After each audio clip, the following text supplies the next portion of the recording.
Hello friends, स्वागत है आपका हमारे यूट्यूब चैनल पर। तो आज से हम जीएस पॉइंटर कवर करेंगे, जिसमें भारत का भूगोल के जितने भी क्वेश्चंस होंगे वो सभी कवर करेंगे। तो ये जो वीडियो होंगे हमारे, ये जो पूरी सीरीज़ चलेगी वो यूपी ट्रिपल एससी के जितने भी एग्ज़ाम्स होते हैं, जैसे कि लेखपाल है, वीडियो है, या जितने भी अदर जूनियर असिस्टेंट वगैरह, या फिर यूपी पीसीएस के थ्रू जो भी एग्ज़ाम होते हैं, एसएससी के थ्रू जितने भी एग्ज़ाम्स होते हैं, उन सभी में जो भी जीएस पूछी जाती है, भारत का भूगोल पूछा जाता है, उन सभी के लिए इम्पोर्टेंट रहेगा। और भारत के भूगोल का कोई पार्ट नहीं छूटेगा। इससे करने के बाद आपको एक सिंगल क्वेश्चन भी नहीं छूटेगा कोई भी। तो सीरीज़ को ज़रूर ध्यान से देखिएगा, क्योंकि मैप के थ्रू हम पूरा कवर अप करेंगे, बेसिक्स से लेके चलेंगे और पूरा स्टैंडर्ड मेंटेन करेंगे। चलिए आज से शुरू करते हैं। तो टाइम बर्बाद नहीं करेंगे, आज से ही स्टार्ट करते हैं। तो हम भारत का भूगोल को सामान्य परिचय से स्टार्ट करेंगे। तो सामान्य परिचय में सबसे पहले क्षेत्रफल है। अच्छा, आपको ये तो पता होगा, जीएस पॉइंटर से अगर आपने किसी भी कंपटीशन के लिए तैयार किया है तो एक सिंगल क्वेश्चन भी आपका नहीं रहेगा। तो सबसे पहले क्षेत्रफल को कवर करेंगे और सारे कॉन्सेप्ट के थ्रू हम देखेंगे। चलिए स्टार्ट करते हैं।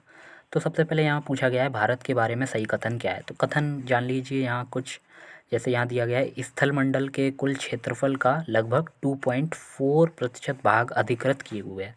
तो ये भारत के संबंध में कहा गया है कि जो भारत है वो पूरे विश्व का जो स्थलमंडल का क्षेत्रफल है उसका 2.4% भाग को कवर किए हुए है। ठीक है, ओके। नेक्स्ट ये है कि जो 82 डिग्री 30 मिनट पूर्वी देशांतर का उपयोग भारतीय मानक समय को निर्धारित करने के लिए किया जाता है। अब 82 डिग्री 30 मिनट पूर्वी देशांतर, देशांतर के बारे में आपको ये पता होना चाहिए क्या होता है। तो आप यहाँ से ये वर्ल्ड मैप के थ्रू देख सकते हैं। ये जो लाइंस आ रही हैं इस तरह की, आप देख सकते हैं कि ये जो लाइन आपको दिख रही हैं, ये खड़ी खड़ी जो लाइंस हैं, ये देशांतर होते हैं। तो यहाँ से कई देशांतर निकलते हैं। तो यहाँ से जो भारत के इस जगह से निकलता है, ये जो लाइन है, इस तरह एक देशांतर गुजरता है जो कि 82.5 डिग्री या फिर 82 डिग्री 30 मिनट कहा जाता है। तो यहाँ से भारत का समय निर्धारित किया जाता है, तो इसलिए इसको भारत का मानक समय निर्धारित करने वाला देशांतर कहा जाता है।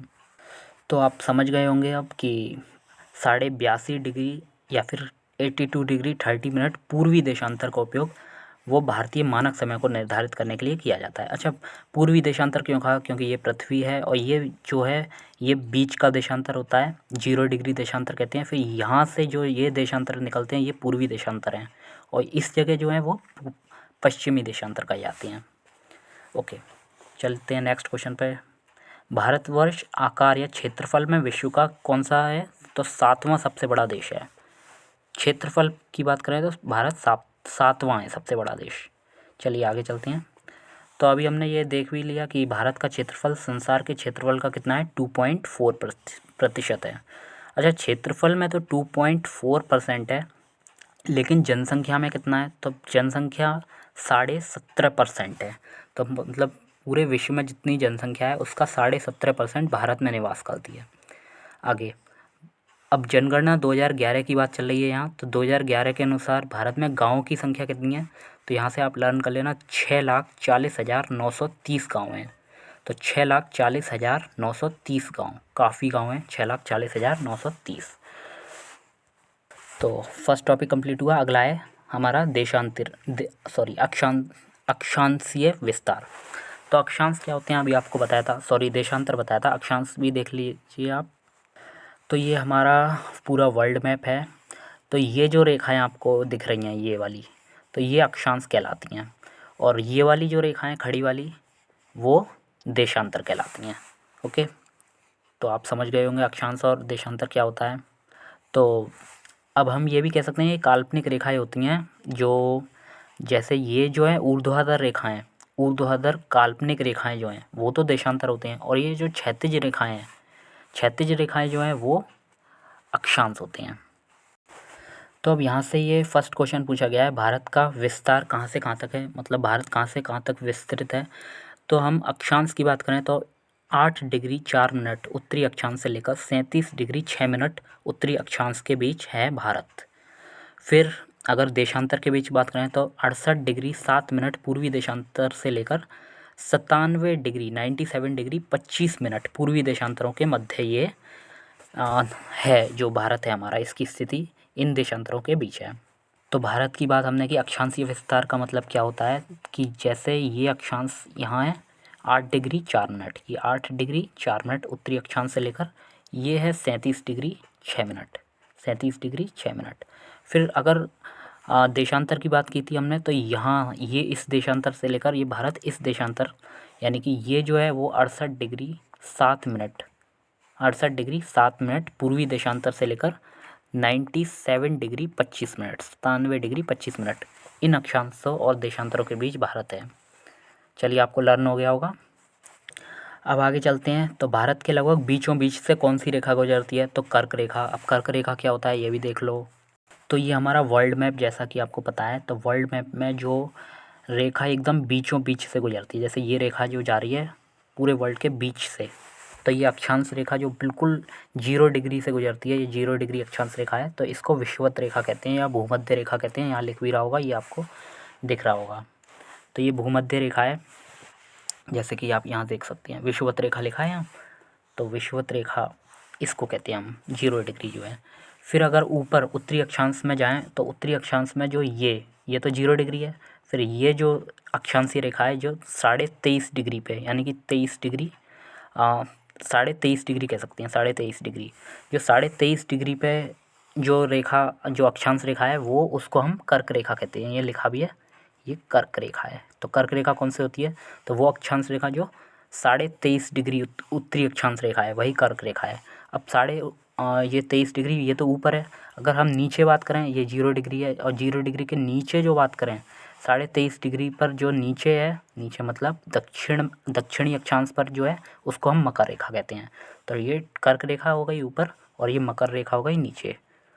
तो कर्क रेखा और मकर रेखा आप समझ गए होंगे। अब यहाँ से प्रश्न इस तरह पूछा गया है कि भारत के बीचों बीच से कौन सी रेखा गुजरती है? तो आपको ये दिख रहा होगा, कर्क रेखा जो ऊपर है ये जा रही है, ये भारत के, देखो ये भारत है, भारत को एकदम बीच में से काटती हुई जा रही है। ये 0 डिग्री है, जिसे विषुवत रेखा या भूमध्य रेखा कहते हैं। और ये है मकर रेखा, ये 23.5 डिग्री दक्षिणी अक्षांश पर स्थित है। नेक्स्ट क्वेश्चन है, सिक्किम से गुजरने वाली अक्षांश रेखा गुजरती है। तो सिक्किम से जो गुजरती है वो राजस्थान से गुजरेगी।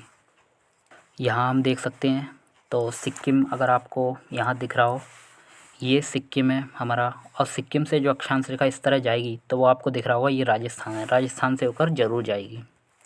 नेक्स्ट क्वेश्चन है हमारा, जिस जिले से 70 डिग्री पूर्वी देशांतर रेखा गुजरती है, तो वो कौन सा है? जैसलमेर। जैसलमेर कहाँ है? राजस्थान। तो यहाँ देख सकते हैं राजस्थान का जैसलमेर कहाँ है, तो ये जैसलमेर है, ये जैसलमेर आपको दिख गया होगा। तो जैसलमेर से, ये जैसलमेर से 70 डिग्री पूर्वी देशांतर रेखा गुजरती है। ओके, क्योंकि 68 डिग्री तो भारत का जो था वो स्टार्ट ही हो रहा था। और आपको राजस्थान के ये 6 ज़िले याद रखने हैं, इसकी लोकेशन बहुत ज़्यादा इंपॉर्टेंट है, वो आगे जाके यूज़ आएगी, तो इसलिए अभी से बता दे रहे हैं आपको। देखो, राजस्थान में बीकानेर, सबसे पहले बीकानेर, जैसलमेर और बाड़मेर। तो बीकानेर, जैसलमेर, बाड़मेर, ये 3 याद रखना है। फिर यहाँ याद रखना है जो आपको, वो जयपुर, भीलवाड़ा, उदयपुर, ये 3 याद रखना है, जयपुर, भीलवाड़ा, उदयपुर। तो ये लोकेशन आपको याद रखनी है। अब थर्ड टॉपिक पे चलते हैं। तो थर्ड टॉपिक है हमारा भारत एवं कर्क रेखा। तो कर्क रेखा आपने देख ली। तो कर्क रेखा इन राज्यों से होकर गुजरती है। तो कौन कौन से राज्य हैं वो है गुजरात, फिर राजस्थान, मध्य प्रदेश, झारखंड, छत्तीसगढ़, पश्चिम बंगाल, त्रिपुरा, मिजोरम। तो ये कुल कितने हो गए? 8 राज्यों से होकर कर्क रेखा हमारी गुजरती है। तो यहाँ से आप देख भी सकते हैं कर्क रेखा कहाँ कहाँ से जा रही है। ये गुजरात है, फिर ये राजस्थान, मध्य प्रदेश के बराबर में छत्तीसगढ़, फिर झारखंड, फिर यहाँ पश्चिम बंगाल, फिर यहाँ से आता है, फिर यहाँ से इसके बाद शुरू होता है हमारा ये त्रिपुरा और मिजोरम।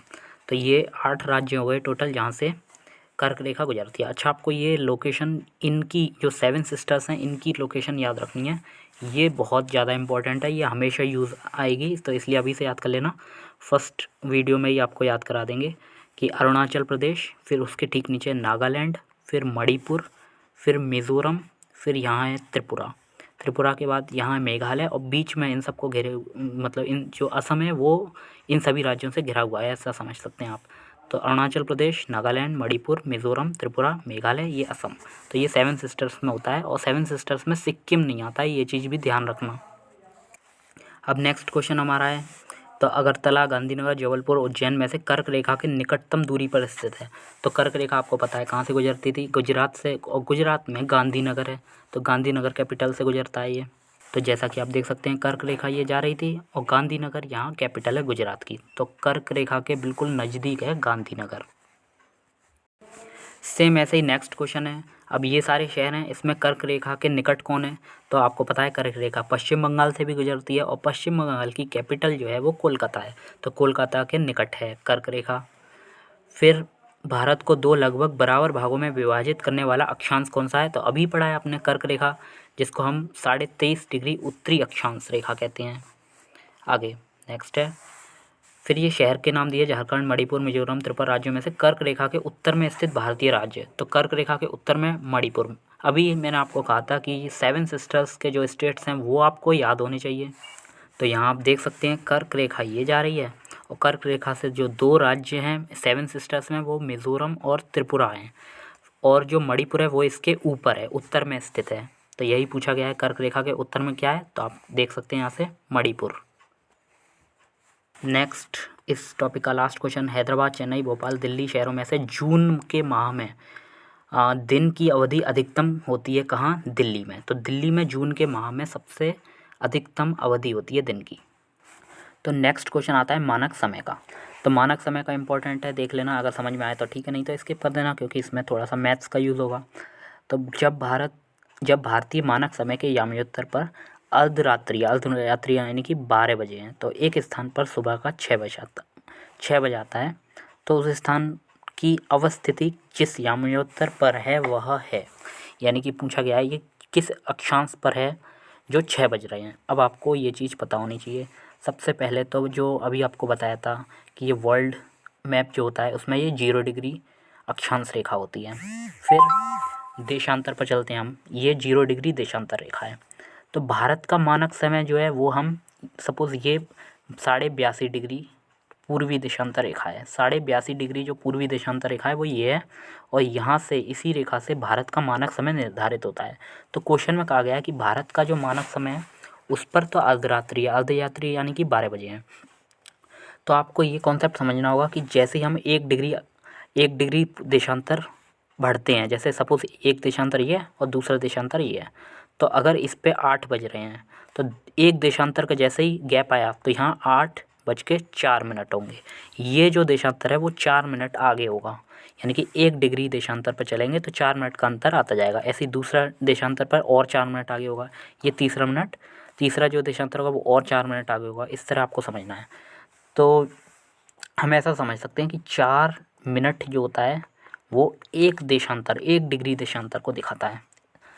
तो आप समझ सकते हैं कि इस क्वेश्चन में क्या कहा गया है। और सबसे बड़ी बात ये है कि जैसे आपको ये दिया गया है, ये देशांतर 0 है, तो जैसे जैसे हम यहाँ बढ़ेंगे पूर्वी देशांतर की ओर, तो यहाँ समय आगे बढ़ेगा और यहाँ समय पीछे जब बढ़ेगा।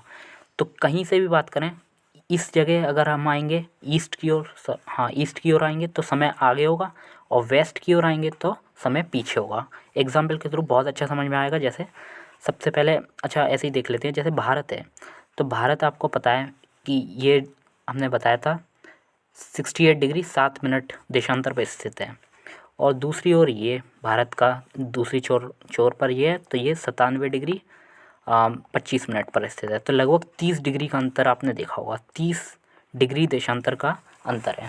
और अभी आपको ये बताया है कि जो 1 डिग्री देशांतर होता है उस पर 4 मिनट का अंतर होता है, 4 मिनट का अंतर होता है। तो 30 डिग्री देशांतर पर कितने मिनट का अंतर होगा? तो जब 1 पे 4 मिनट का है तो 30 पे कितना होगा? तो 30 गुणा 4 करेंगे हम, 3 4 जा 12, 120 मिनट का अंतर होगा। तो 120 मिनट को हम क्या कह देते हैं? 2 घंटे।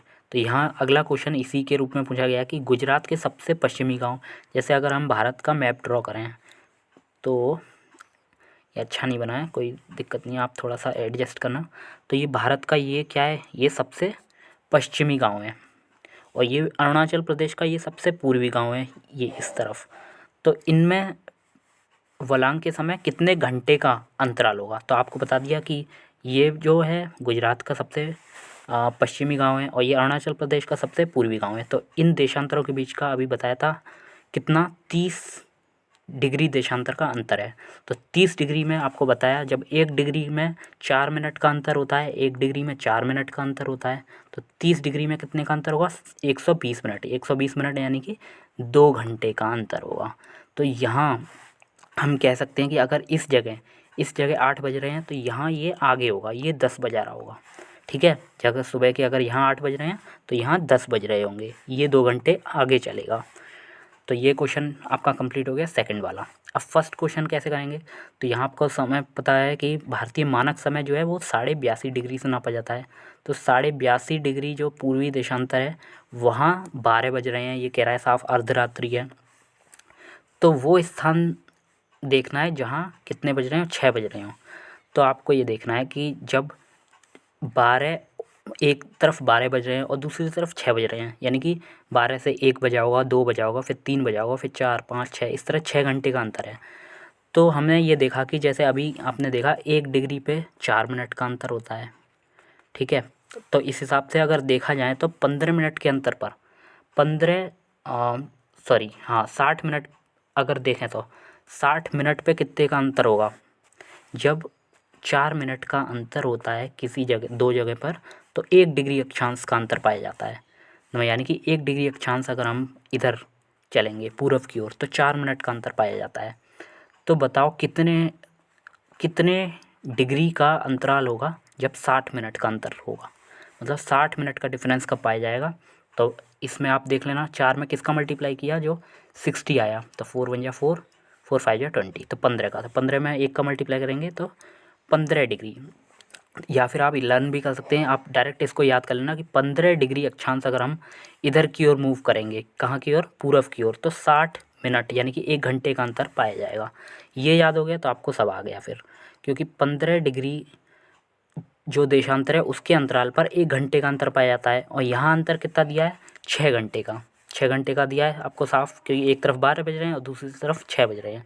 तो 6 डिग्री का अंतर कैसे आएगा? जब 15 मिनट का अंतराल होता है, 15 डिग्री का अंतराल होता है, 15 डिग्री देशांतर पर 1 घंटे का अंतर होता है।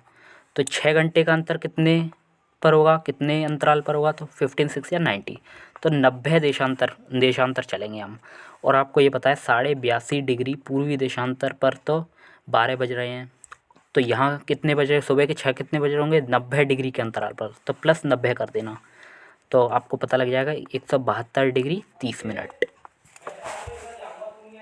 तो दोस्तों ये था कॉन्सेप्ट टाइम का। अगर आपको ये समझ में नहीं आया तो स्किप कर देना, क्योंकि हम आगे और टाइम का कॉन्सेप्ट बता देंगे अगर आप कहेंगे तो अलग से, क्योंकि ये भूगोल का वो पार्ट है जो थोड़ा अलग से सीखने का है। तो इसलिए अगर अभी आपको थोड़ा बहुत समझ में आएगा तो ठीक है, नहीं तो हम इसका अलग से वीडियो बना देंगे। अगर आपको नहीं समझ में आया तो कमेंट बॉक्स में लिख दीजिएगा। फिर नेक्स्ट क्वेश्चन ये है कि कुछ क्वेश्चन ऐसे होते हैं जिसको पूरा टॉपिक चाहिए पढ़ाने के लिए, तो उसको हम अलग से कवर कर देंगे। जैसे कि ये टॉपिक है दक्कन ट्रैप है, वो किस काल का है? तो आदि नूतन, क्रिटेशियस आदि नूतन है। पश्चिमी जो घाट है वो उत्तर नूतन है। अरावली जो है वो प्री कैम्ब्रियन सबसे पुराना है, प्री कैम्ब्रियन। फिर नर्मदा ताप्ती जलोढ़ निक्षेप जो है वो अत्यंत नूतन है, अत्यंत नूतन, बहुत ज़्यादा नया इन सबसे। उत्तर नूतन है पश्चिमी घाट। फिर दक्कन ट्रैप है क्रिटेशियस आदि नूतन। अब ये जो काल हैं उत्तर नूतन, प्री कैम्ब्रियन, ये हम अलग से कवर करेंगे, अभी के लिए आप लर्न कर लेना इसको। फिर लास्ट क्वेश्चन आज का है केरल का कुट्टानाड या कुट्टानाडु प्रसिद्ध है। तो केरल का कुट्टानाडु की विशेषता क्या है कि ये भारत का न्यूनतम ऊंचाई वाला क्षेत्र है, यानी कि समुद्र तल से इसकी ऊंचाई नीची है। और केरल का धान का कटोरा कहा जाता है इसको। FAO यानी कि फूड एंड एग्रीकल्चर ऑर्गेनाइजेशन ने इसको वैश्विक महत्वपूर्ण कृषि विरासत प्रणाली GIAHS घोषित किया है। GIAHS क्या होता है? तो globally important agriculture heritage system. तो ये घोषित किया है किसने? FAO ने। किसको? केरल का कुट्टानाड को, जो धान का कटोरा कहा जाता है केरल का। तो ये ख़त्म हुए आज के क्वेश्चन।